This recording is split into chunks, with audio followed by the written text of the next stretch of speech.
In this lesson, we're going to graph an integer, a negative integer, on a number line. So if we have a problem like this that says graph -8 on the number line, so we could see we have a number line here. So let's take a look at this number line in a little bit more detail.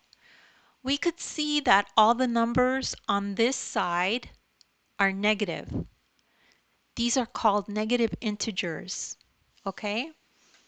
And on this side of the number line, all the numbers are positive, and we have positive integers.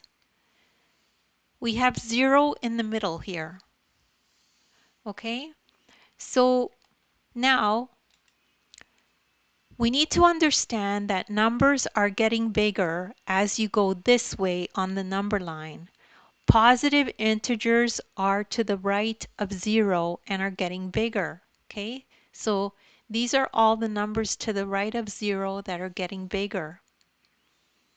On this side, the numbers are getting smaller. So as you go this way, the numbers get smaller. Negative integers are to the left of 0 and are getting smaller.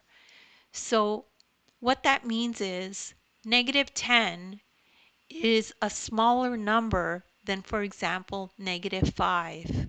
It is more negative, so that means it is a smaller number.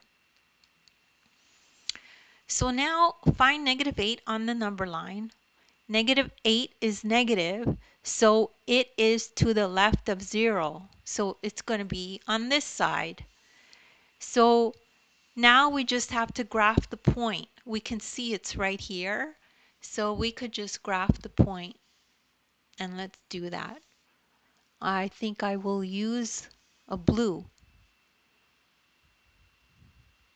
So that's -8 right there, okay? And that's the end of that lesson. It's not very difficult. And if you don't understand that right away, don't worry. There's nothing wrong with repetition. You could just rewatch the video. As well, take a look at the description. I have links in there to other videos of mine that are like this. As well, you could download the ebook. In the ebook, you'll find this exact lesson with the link to this video. You could click on it and watch the video as you review this in the ebook. Please make sure to like and subscribe, and thank you so much for listening.